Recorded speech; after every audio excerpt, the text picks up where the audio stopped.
दादा, हाँ? आप करते क्या हो? मैं यहाँ खेती करता हूँ बेटा। यहाँ तो सबने खेती छोड़ दी है। अगर मैंने भी खेती छोड़ दी तो सबका पेट कैसे भरेगा?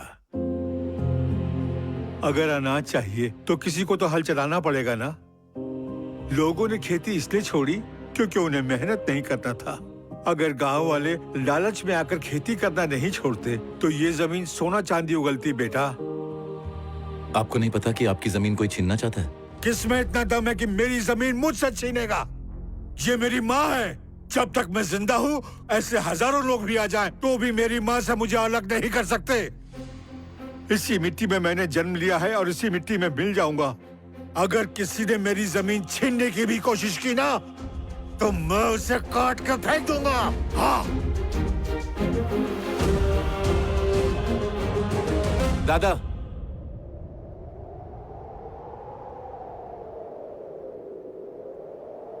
खेती करना सिखाओगे क्या?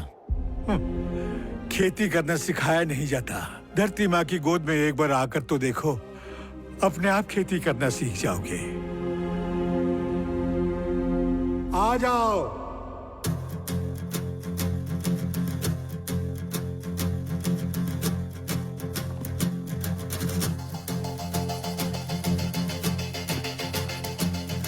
देखो देखो तिनका चाहे आसमां को छूना, ये बूंद है जो उसकी इसे सहरा को है भिगोना।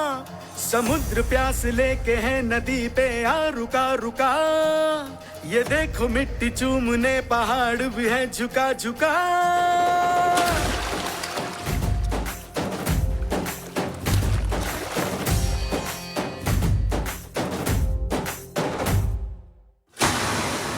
चलना चलना चलना तुझे इस राह पर है चलना रे, अब तो थके बिना कहीं रुके बिना तुझको है आगे बढ़ना। चलना चलना चलना तुझे कड़ी धूप में है जलना, कि अब हर एक सवाल का हल तुझे तो है हल चला के मिलना।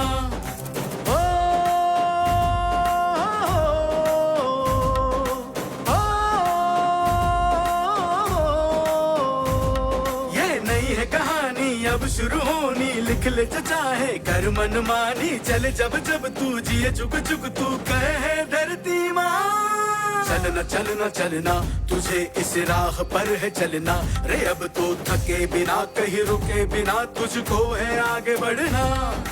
चलना चलना चलना तुझे कड़ी धूप में है जलना, कि अब हर एक सवाल का हल तुझे तो है हल चला के मिलना। ओ देखो देखो तिनका चाहे आसमां को छूना, ये बूंद है जो उसकी से सहरा को है भिगोना। समुद्र प्यास लेके है नदी पे आ रुका रुका, ये देखो मिट्टी चूमने पहाड़ भी है झुका झुका।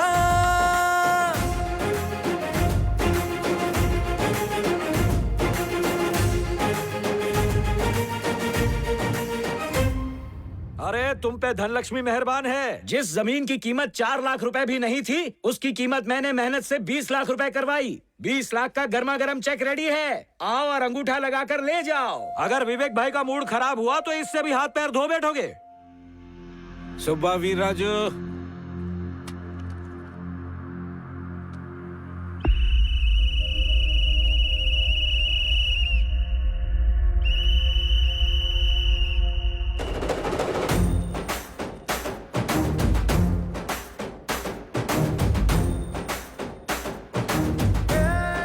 सच में आ रहा है कि मुझे दिख रहा है?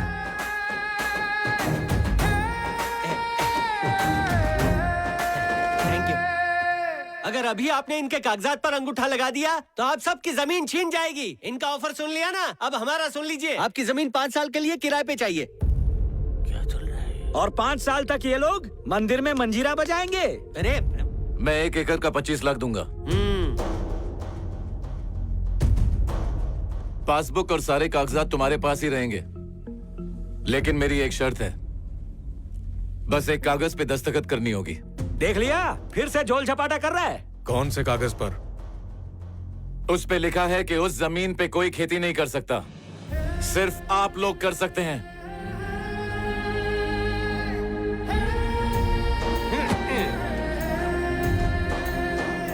सर सरकारी नियम के हिसाब से आपको 2 लाख कैश देंगे और बचे हुए 23 लाख चेक से देंगे। जो किसान खेती करना चाहते हैं यहाँ आए और बेचने वाले वहाँ जाएं। क्या कर रहा है, क्या कर रहा है? अरे जबान की कोई कीमत है क्या नहीं? हम लोग के जैसे लालची हो गए तुम सब। अभी तुम सब भी आ जाओ पॉलिटिक्स में। सुनो, इनकी उम्मीद के साथ खेल तो नहीं रहे हो? हाँ, मैं खेल रहा हूं। वो इन बेचारों की उम्मीद तोड़ने में लगे हैं और मैं इनकी हिम्मत जोड़ने में। आप अपने राइस मिल में तेल पानी करा लीजिए सर, बहुत काम आने वाला है।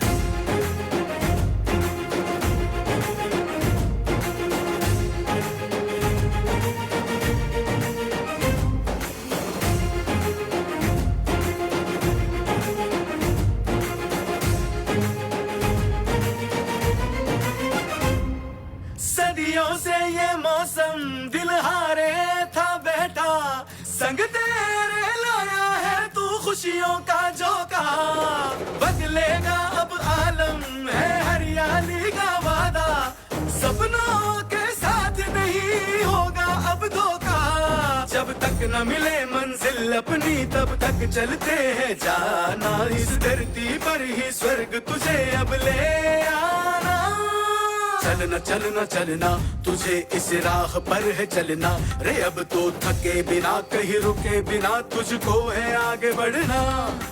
जलना जलना जलना तुझे कड़ी धूप में है जलना, के अब हर एक सवाल का हल तुझे तो है हल चला के मिलना। सर, हमें खेत के बदले पैसे नहीं चाहिए। हम लोग आपके साथ मिलकर खेती बाड़ी करेंगे सर। रामकृष्णा, समझ गया सर।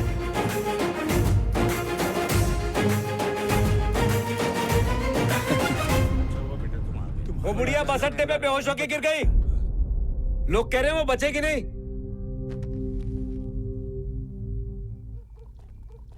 हटो हटो हटो।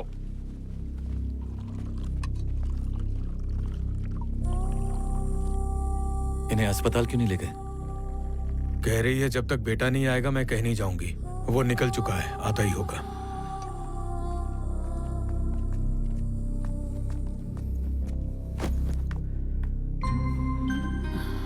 मैंने कितनी बार कहा कि मेरे साथ चलो, पर नहीं आई। बस इस गांव से चिपकी रही। अब देखा क्या हुआ? तू आ गया ना बेटा, मैं ठीक हो जाऊंगी। बेकार की बातें मत करो, कल सुबह ही निकल जाएंगे। पागल हो गया है? जब वो बीमार है तो लेकर कैसे जाएगा उसे? ए, तू समझता क्यों नहीं? तेरी माँ गांव से नहीं जाना चाहती है। ए, तू जब गांव से गया था हालत खराब थी, और अब तो सब ठीक हो गया। तू वापस क्यों नहीं आ जाता? क्या रखा है यहाँ? ये जिंदगी है? क्या ठीक हुआ यहाँ पे? 5 साल बाद तो जाके पहली बार आपके बंजर खेत हरे हुए हैं। आखिर कब समझेंगे आप? जो बीज आपने बोए हैं उनकी फसल तो मिल जाएगी, लेकिन फिर उसके बाद क्या करोगे? पेड़ पे फांसी लगाओगे?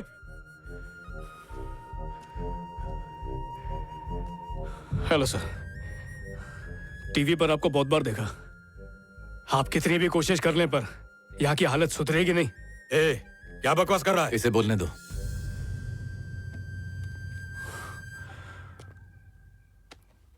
मेरा नाम श्रीनिवास है, बीएससी एग्रीकल्चर गोल्ड मेडलिस्ट हूं। Farming is in my blood sir. खेती मेरे बाबा की जिंदगी थी। पता है वो कैसे मरे? खेतों में डालने वाले पेस्टिसाइड को पीकर। इन पेस्टिसाइड से खेतों के कीड़ों पर तो कोई असर नहीं पड़ता, लेकिन इंसानों पर बराबर असर करता है। आज से पहले भी यहाँ बहुत किसान मर चुके हैं, पर यहाँ मीडिया वाले थूकने तक नहीं आए, लेकिन जैसे ही आप आए आपके पीछे पूरी भीड़ आ गई।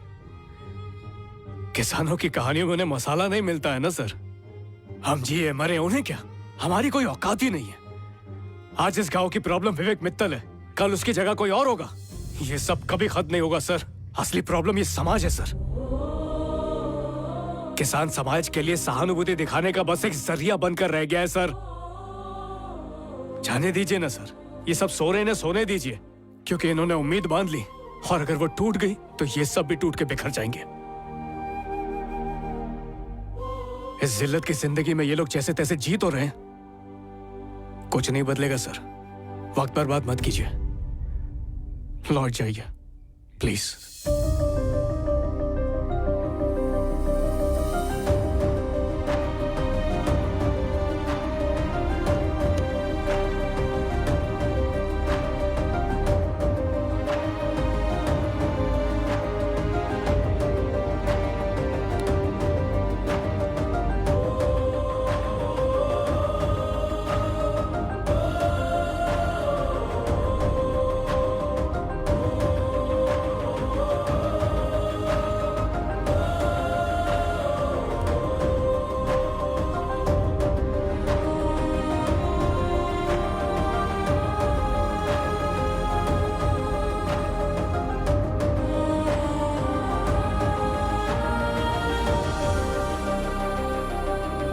सर, बस स्टैंड वाली काकी गुजर गई।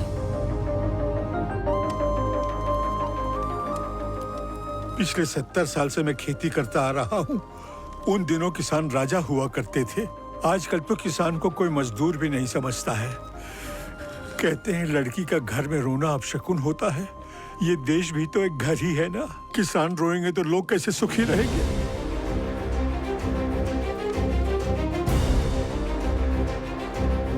आज ऋषि कुमार ने रामावरम में एक प्रेस मीट बुलाई है। किसानों को एक नई जिंदगी देने वाले ऋषि कुमार अब उन्हें कौन सी नई राह दिखाएंगे, सबकी निगाहें इसी पर जमी हुई है।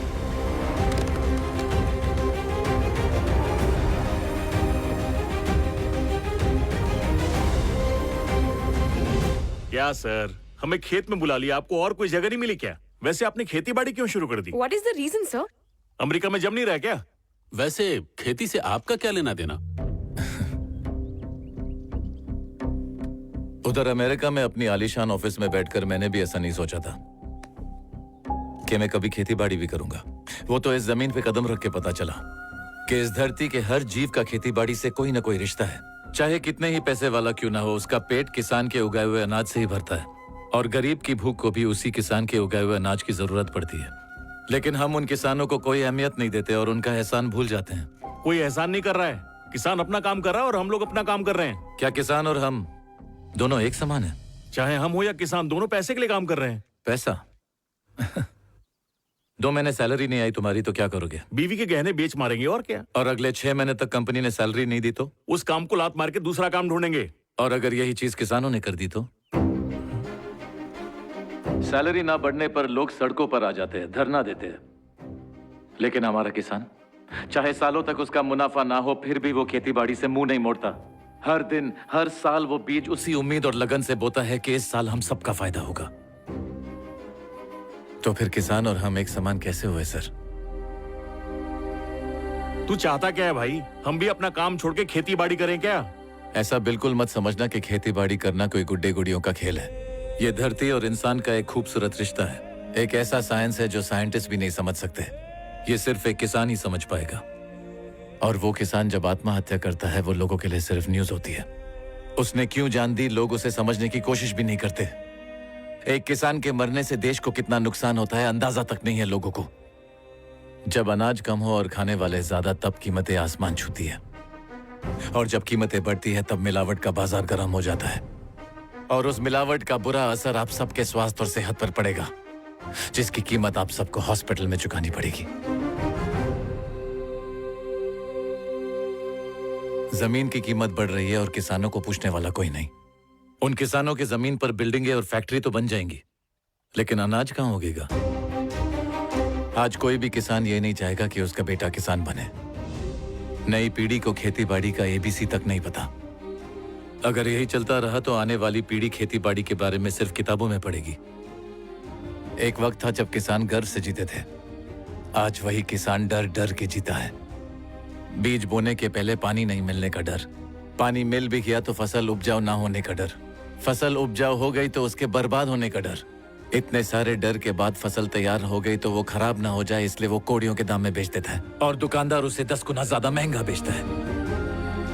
जो अनाज उगाता है वो तो परेशान है ही, और जो खरीदता है यानी कि हम, परेशान हम भी होते हैं। आप जानते हैं ये सब क्यों हो रहा है? क्योंकि हमने जाने अनजाने में किसानों से रिश्ता तोड़ दिया है, उन्हें पराया समझा है ना कि अपना। क्या आपका ये सवाल सरकार से है? नहीं, हम सब से।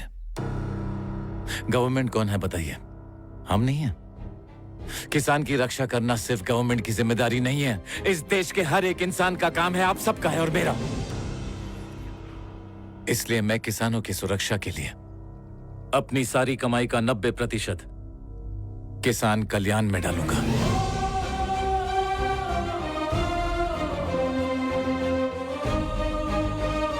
सीएम सर, उम्मीद है आप भी मुझे सुन रहे होंगे। हर गांव में अनाज का एक गोदाम और गांव के हर एक मंडी में एक कोल्ड स्टोरेज, ऐसी कई जरूरत की चीजों की मैंने प्रोजेक्ट रिपोर्ट बनाई है। उम्मीद है आप निराश नहीं करेंगे। आज से किसानों को अनाज बेचते हुए डर नहीं महसूस होगा, बल्कि गर्व महसूस होगा उन्हें। इस देश का पेट भरने वाला किसान भला डर में क्यों जिएगा? और ये मत समझना हम किसान पे कोई एहसान कर रहे हैं, बल्कि ये एहसान हम खुद पे कर रहे हैं। मैं भी ये सब किसानों पे तरस खा के नहीं कर रहा हूं, उनका हक है ये। हमारे किसानों को दया की जरूरत नहीं है, जरूरत है तो सिर्फ इज्जत की, और वो इज्जत हम उन्हें देंगे।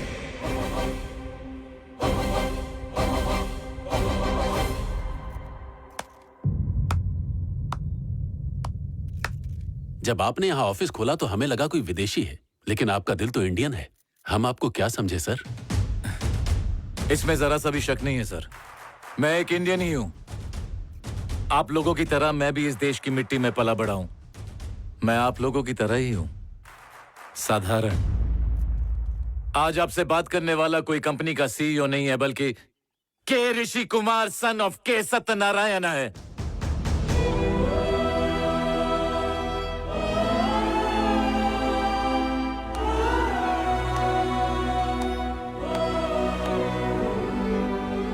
इसने मुझे याद दिला दिया कि मैं भी एक किसान का बेटा हूं। ऋषि कुमार ने तहलका मचा दिया। उन्होंने अपनी संपत्ति का 90% हिस्सा दान कर दिया, जो कुल मिलाकर 7,000 करोड़ के करीब है। ऋषि कुमार के इस कदम ने उन्हें इंटरनेट पर एक मेगा स्टार बना दिया है। सरकार से सवाल पूछने की हिम्मत सिर्फ एक ईमानदार आदमी कर सकता है, और वो है ऋषि कुमार। किसान खुश रहेंगे तभी तो हमारे जैसे सब्जी वाले जिंदा रहेंगे। और जब कीमतें बढ़ती है तब मिलावट का बाजार गर्म हो जाता है, और उस मिलावट का बुरा असर आप सबके स्वास्थ्य और सेहत पर पड़ेगा। हमारी सोसाइटी में ही 2,000 फ्लैट्स हैं। इसका मतलब सिर्फ इस सोसाइटी में हम हर महीने 50,000 किलो चावल और 60,000 लीटर दूध इस्तेमाल करते हैं। उसी के साथ जो सब्जियां, मसाले और अनाज हम मार्केट से लेते हैं, एक परिवार हर महीने तकरीबन 10,000 रुपए उन पर खर्च करता है। हिसाब लगाएं तो हमारी सोसाइटी हर महीने 2 करोड़ रुपए खाने पर खर्च करती है। फिर भी हम नहीं जानते कि वो चीजें शुद्ध हैं या मिलावटी। अगर यही चलता रहा तो जैसा ऋषि कुमार ने कहा, हमारी प्रॉपर्टी बेचकर भी हम बच्चों के हॉस्पिटल बिल्स नहीं भर पाएंगे। इसलिए हमें कुछ गांव अपना लेने चाहिए, ताकि हम अनाज फल सीधे किसानों से खरीद सकें। ऐसा करने से हमारे पैसे बचेंगे और हमारी सेहत भी अच्छी रहेगी। ऋषि कुमार जी ने बिल्कुल सही कहा है। इसलिए आप अपने एजुकेशन कोर्स में फार्मिंग क्लासेस भी ऐड कर लीजिए और उन्हें फार्मिंग ट्रिप पर लेकर जाइए, ताकि फार्मिंग उनके लिए एक सब्जेक्ट ही नहीं बल्कि उनकी लाइफस्टाइल बन सके। हर वीकेंड पर हम किसी न किसी पार्टी में अय्याशी करते हैं। अगर सिर्फ फ्राइडे पार्टी करें और सैटरडे संडे फार्मिंग करने जाए तो? तुम्हारा मतलब वीकेंड पर हम लोग खेती बाड़ी करें? Yes, you are right, weekend agriculture.